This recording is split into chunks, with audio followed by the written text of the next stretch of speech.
हम टॉपिक पढ़ने जा रहे हैं नियोनेटल हाइपरबिलीरुबिनीमिया। ठीक है, नियोनेटल का मतलब, नियोनेट का मतलब होता है नियोनेट जो कि 0 से 28 दिन का बच्चा होता है। ठीक है, हाइपरबिलीरुबिनीमिया का मतलब क्या होता है? हाइपर का मतलब होता है एक्सेसिव।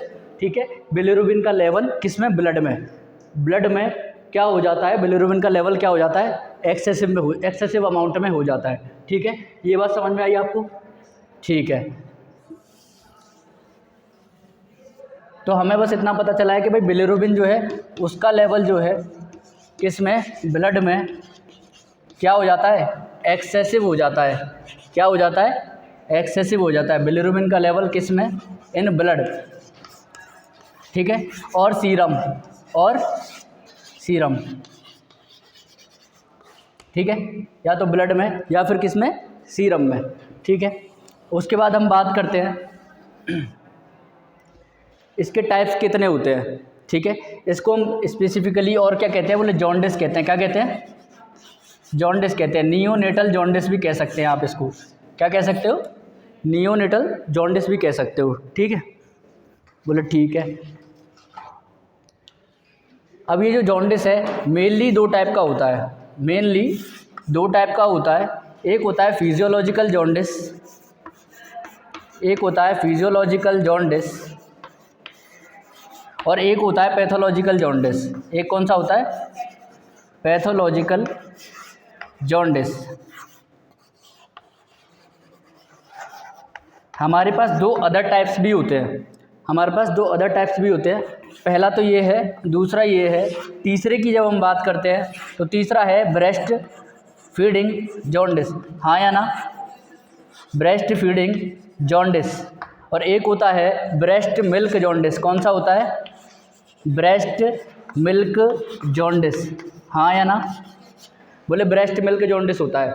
हम बात करेंगे अब किसकी? फिजियोलॉजिकल जॉन्डिस की सबसे पहले। बोले ठीक है, तो फिजियोलॉजिकल जॉन्डिस क्या होता है? तो फिजियोलॉजिकल जॉन्डिस पढ़ने वाले हैं हम। क्या पढ़ने वाले हैं? Physiological jaundice. फिजियोलॉजिकल जॉन्डिस पढ़ने वाले हैं। तो फिजियोलॉजिकल जॉन्डिस के बारे में कुछ बातें हमें पता होनी चाहिए। जैसे फिजियोलॉजिकल जॉन्डिस में क्या होता है? ये 24 घंटे के बाद होता है। कब होता है? 24 घंटे के बाद होता है। ठीक है भाई, उसके बाद हम बात करेंगे इसके अंदर जो है बिलीरुबिन का लेवल कभी भी 15 mg/dl से ज़्यादा नहीं जाता। कितने से ज़्यादा नहीं जाता? Not more than 15 mg/dl। इससे ज़्यादा कभी भी नहीं जाता। 15 mg/dl से ज़्यादा नहीं जाता है इसके अंदर। बोले ठीक है। बोले और ये है कि तीसरे दिन टर्म बच्चे के अंदर ये देखने को मिलता है, और 5वें दिन किस में देखने को मिलेगा? प्री टर्म बच्चे के अंदर। हाँ या ना? बोले ठीक है, प्री टर्म बच्चे के अंदर 5वें दिन देखने को मिलेगा। बोले हम और क्या बता रहे थे? बोले इसका ट्रीटमेंट की इसके की बात करेंगे तो इसको किसी भी ट्रीटमेंट की आवश्यकता नहीं है। क्या नहीं है? ट्रीटमेंट की आवश्यकता नहीं है, यानी कि ये अपने आप ही क्या हो जाएगा? सबसाइड हो जाएगा। यानी कि इसको हम क्या बोलेंगे? Spontaneously subsides. स्पॉन्टेनियसली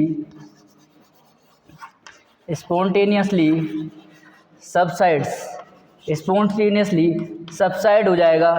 कितने दिन में? 7 से 14 दिन के अंदर ये अपने आप ही ट्रीटेबल हो जाएगा। ठीक है, हाँ या ना?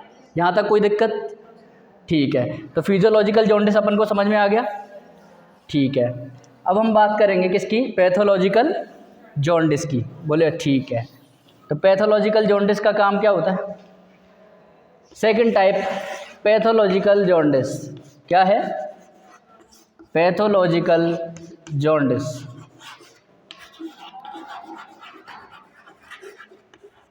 बोले पैथोलॉजिकल जॉन्डिस क्या होता है? तो पैथोलॉजिकल जॉन्डिस जो है ऐसा जॉन्डिस है जो कि 24 घंटे के अंदर होता है। कब होता है? Within 24 hours. Within 24 hours. हाँ या ना? यहाँ तक कोई दिक्कत? भाई ये 24 घंटे के अंदर हो रहा है। ठीक है, ये जो है किसी भी डिजीज़ कंडीशन की वजह से होता है। ठीक है, it occurs due to secondary condition, it occurs due to secondary condition, किसी भी सेकेंडरी कंडीशन की वजह से होता है, या फिर डिजीज कंडीशन। ठीक है, यहाँ तक कोई डाउट? ठीक है, पैथोलॉजिकल जॉन्डिस 24 घंटे के अंदर होता है और ये सेकेंडरी कंडीशन है। ठीक है, सेकेंडरी कंडीशन की वजह से होता है और एक डिजीज़ कंडीशन की तरह मानी जाएगी।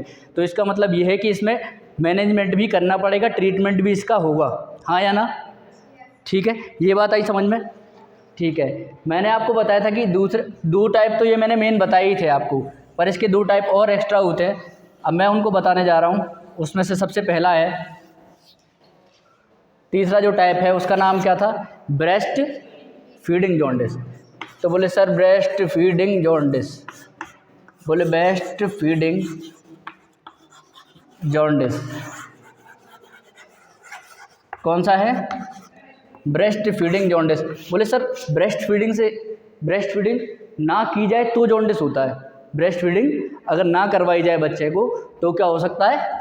जॉन्डिस हो सकता है। बोले ठीक है, ऐसा क्यों? क्योंकि अगर ब्रेस्ट फीडिंग अगर नहीं करवाई तो बिलिरुबिन जो है वो क्लियर नहीं होता, तो बिलिरुबिन क्लियरेंस क्या नहीं होगा?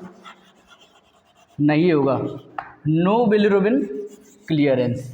ठीक है, बिलिरुबिन जो है वो क्लियर नहीं होगा, यानी कि बाहर नहीं निकलेगा, और जब बिलिरुबिन नहीं निकलेगा तो क्या होगा? बिलिरुबिन का लेवल बढ़ जाएगा, हाँ या ना? ठीक है, उसके बाद हम बात कर रहे हैं चौथा टाइप। तो चौथे टाइप की हम बात कर रहे हैं, चौथा टाइप है ब्रेस्ट मिल्क जॉन्डिस। आ रही है बात समझ में? Breast milk jaundice. बोले सर ब्रेस्ट मिल्क जॉन्डिस कैसा होता है? इसके अंदर ब्रेस्ट फीडिंग करवाते हैं, इसके अंदर ब्रेस्ट फीडिंग करवाते हैं, इसके अंदर ब्रेस्ट फीडिंग करवा ही नहीं रहे थे। जब इसमें ब्रेस्ट फीडिंग करवा रहे हैं तो ब्रेस्ट मिल्क जो होता है उसके अंदर एक कंपोनेंट होता है, उसका नाम है फैटी एसिड। क्या होता है? तो जो फैटी एसिड होते हैं मिल्क के अंदर, फैटी एसिड होते हैं मिल्क के अंदर, वो जो फैटी एसिड है उनका काम क्या होता है? वो करते हैं, क्या करते हैं? जो हमारी ग्लूकोरोनिल ट्रांसफरेज एंजाइम था, ग्लूकोरोनिल ट्रांसफरेज जो एंजाइम था उसकी एक्टिविटी को क्या कर देंगे? कम कर देंगे। Decrease the activity of glucuronyl transferase enzyme, activity of glucuronyl transferase enzyme. ये बात आई समझ में? ग्लूकोरोनिल ट्रांसफरेज एंजाइम जो है उसकी एक्टिविटी को क्या कर देंगे? ये कम कर देंगे। बोले सर ग्लूकोरोनिल ट्रांसफरेज एंजाइम को जब कम कर देंगे तो इससे क्या होगा? तो मैंने बताया था कि भाई हमारा जो एंजाइम है ग्लूकोरोनिल ट्रांसफरेज एंजाइम, वो अनकंजुगेटेड बिलिरुबिन को किस में कन्वर्ट करता है? कंजुगेटेड बिलिरुबिन में, हाँ या ना? ऐसा कुछ बताया था? ठीक है, ये बात समझ में आ गई कितने टाइप्स का होता है? 4 टाइप का होता है। ये लिख लिया आप लोगों ने? ठीक है, तो ब्रेस्ट फीडिंग जॉन्डिस हो गया, ब्रेस्ट मिल्क जॉन्डिस हो गया। ब्रेस्ट मिल्क में क्या होते हैं? फ्री फैटी एसिड्स होते हैं। वो फ्री फैटी एसिड जो होते हैं वो क्या करते हैं? डिक्रीज कर देते हैं किसकी एक्टिविटी को? ग्लूकोरोनिल ट्रांसफरेज एंजाइम की एक्टिविटी को, जिसकी वजह से अनकंजुगेटेड बिलिरुबिन कंजुगेटेड में कन्वर्ट नहीं हो पाता। हाँ जी, ग्लूकोरोनिल ट्रांसफरेज एंजाइम, ग्लूकोरोनिल ट्रांसफरेज एंजाइम, हाँ या ना? ठीक है, ग्लूकोरोनिल ट्रांसफरेज एंजाइम जो है इसकी एक्टिविटी को क्या कर देते हैं? कम कर देते हैं। कौन? Fatty acid. आ गई बात समझ में? बोले ठीक है। बोले सर ये तो हमने पढ़ लिया कि इसके टाइप्स क्या होते हैं, फिर हमें ये भी तो पता होना चाहिए ऐसा हो क्यों रहा है ना? तो बोले पैथोलॉजिकल जॉन्डिस क्यों हो रहा है? पैथोलॉजिकल जॉन्डिस के कुछ कॉजेस हैं। क्या हैं कॉजेस? है किसके बता रहा हूँ? पैथोलॉजिकल जॉन्डिस के कॉजेस बता रहा हूँ मैं। किसके बता रहा हूँ? पैथोलॉजिकल जॉन्डिस के मैं क्या बता रहा हूँ? कॉज बता रहा हूँ। तो बोले पैथोलॉजिकल जॉन्डिस का सबसे पहला कॉज RH इनकम्पेटेबिलिटी। क्या है? RH इनकम्पेटेबिलिटी, बोले दूसरा बोले ABO इनकम्पेटेबिलिटी, ABO इनकम्पेटेबिलिटी, बोले तीसरा होता है G6PD, G6PD deficiency, G6PD deficiency. तो ये हो गए किसके पैथोलॉजिकल जॉन्डिस के कॉजेस, हाँ या ना? ठीक है, ये पैथोलॉजिकल जॉन्डिस के कॉजेस हैं। G6PD glucose 6 phosphate dehydrogenase deficiency, glucose 6 phosphate dehydrogenase enzyme होता है, इसकी क्या हो जाती है? डेफिशिएंसी हो जाती है, हाँ या ना? और इसकी कमी से क्या होता है? ग्लूकोरोनिक जो एसिड है वो क्या हो जाएगा? कम हो जाएगा, हाँ या ना? ठीक है, ये बात आई समझ में? अब मैंने एक चीज़ बोली थी कि कॉजेस अभी मैंने बताए खाली किसके? पैथोलॉजिकल जॉन्डिस के। अब मैं कॉजेस बताने वाला हूँ किसके? फिजियोलॉजिकल जॉन्डिस के, ठीक है? फिजियोलॉजिकल जॉन्डिस की बात करेंगे अब हम। तो कॉजेस है फिजियोलॉजिकल जॉन्डिस, किसके? फिजियोलॉजिकल जॉन्डिस के कॉजेस।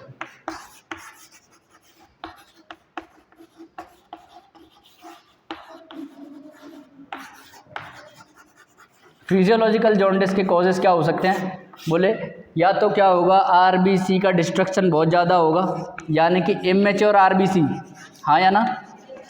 इमेच्योर आरबीसी होंगे। बोले अच्छा, इमेच्योर आरबीसी होंगे तो ज़्यादा हीमोलाइसिस होगा।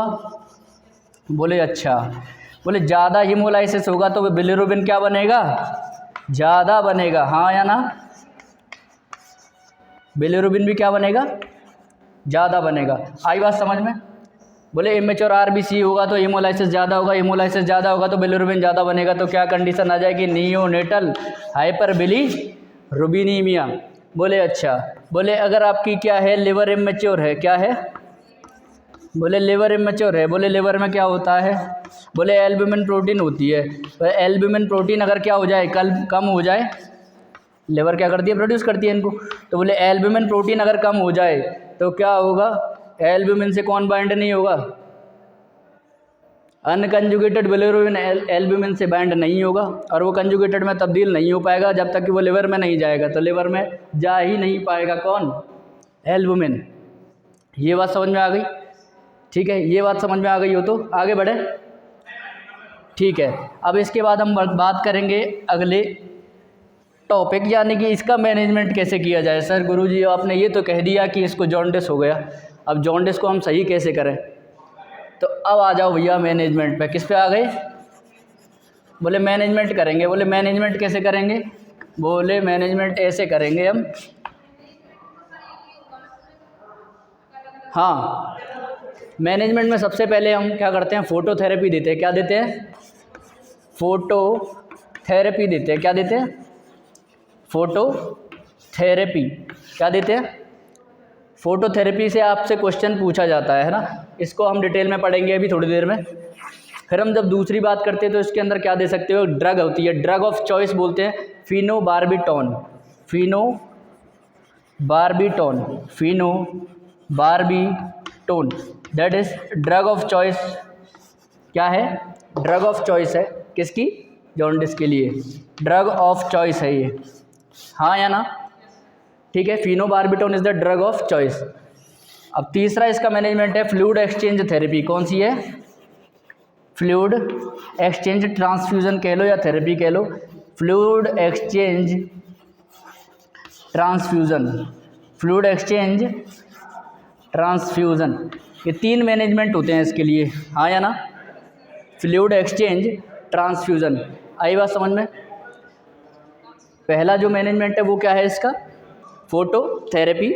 दूसरा जो हम क्या कर सकते हैं? फिनोबार्बिटॉन दे सकते हैं, जो कि ड्रग ऑफ चॉइस है किसके लिए? जॉन्डिस के लिए, हाइपरबिलिरुबिनिया के लिए, ठीक है? हाँ, ये ड्रग दी जाती है फिनोबार्बिटॉन। और लास्ट में आती है फ्लूइड एक्सचेंज ट्रांसफ्यूज़न। खाली ये तीन चीज़ों से हम क्या कर सकते हैं? इसका मैनेजमेंट कर सकते हैं। आपके एग्जाम में जो पूछा जाएगा वो पूछा जाएगा फोटोथेरेपी, हाँ या ना? ठीक है, फोटोथेरेपी की बात करेंगे हम, ठीक है भाई? ठीक है, तो फोटोथेरेपी क्या होती है, सबसे पहले तो ये पता होना चाहिए, ठीक है। तो फोटोथेरेपी क्या होती है, सबसे पहले अपन को ये पता होना चाहिए। फोटोथेरेपी, तो फोटोथेरेपी का सीधा सीधा मतलब निकल के आ रहा है, फोटो का मतलब ये नहीं कि हम फोटो खींच के किसी का और चिपका देंगे उसकी बॉडी पे ना, ठीक है। फोटो का मतलब होता है लाइट रेज जाती हैं, फोटोन, क्या जाती है, फोटोन। फोटोन क्या है, लाइट रेज है, क्या है, लाइट रेज है, ठीक है। ये जो लाइट रेज होती है बच्चे की स्किन पे पड़ती हैं, किस पे पड़ती हैं, ऑन स्किन, ठीक है। जब ये बच्चे की स्किन पे पड़ेंगी तो ये क्या करेंगी, कन्वर्ट करेंगी किसको, बिलिरुबिन को, अनकंजुगेटेड बिलिरुबिन को किस में कन्वर्ट कर देंगी, सॉरी, जो बिलिरुबिन है उसको क्या बना देंगी, वाटर सॉल्युबल बना देंगी। कैसे बना देंगी, वाटर सॉल्युबल बना देंगी, हाँ या ना। जब बिलिरुबिन वाटर सॉल्युबल हो जाएगा तो वो किस में निकल जाएगा, यूरिन में पास आउट हो जाएगा, हाँ या ना।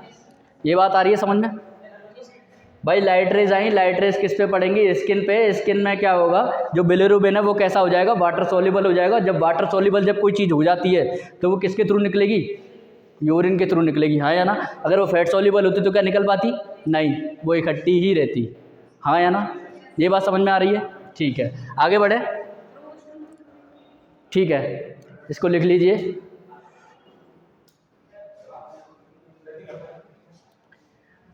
ठीक है, फोटोथेरेपी में हम क्या करते हैं, इसके अंदर जो वेवलेंथ यूज़ करते हैं, वेवलेंथ जो यूज़ करते हैं इसकी लाइट रेज की, वो कितनी यूज़ करते हैं, 425 से 475 नैनोमीटर, 425 से 475 नैनोमीटर,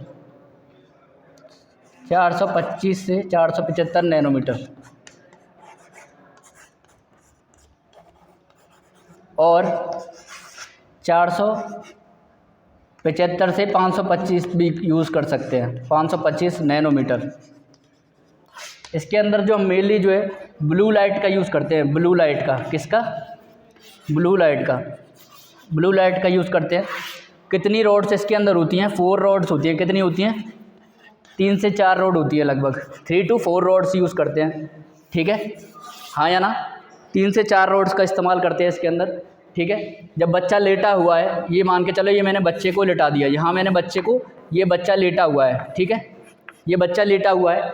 अब इससे 45 सेंटीमीटर ऊपर, कितने ऊपर, 45 सेंटीमीटर ऊपर से क्या आएंगी, लाइट रेज आएंगी इस बच्चे के ऊपर, ठीक है। उसके बाद बात करेंगे इसका जो ग्रोइन एरिया है, इसको हम क्या कर देंगे, बच्चे को कवर कर देंगे, और इस बच्चे की आंखों को कवर कर देंगे जब ये फोटोथेरेपी चल रही होगी। ये बात समझ में आ रही है, ठीक है।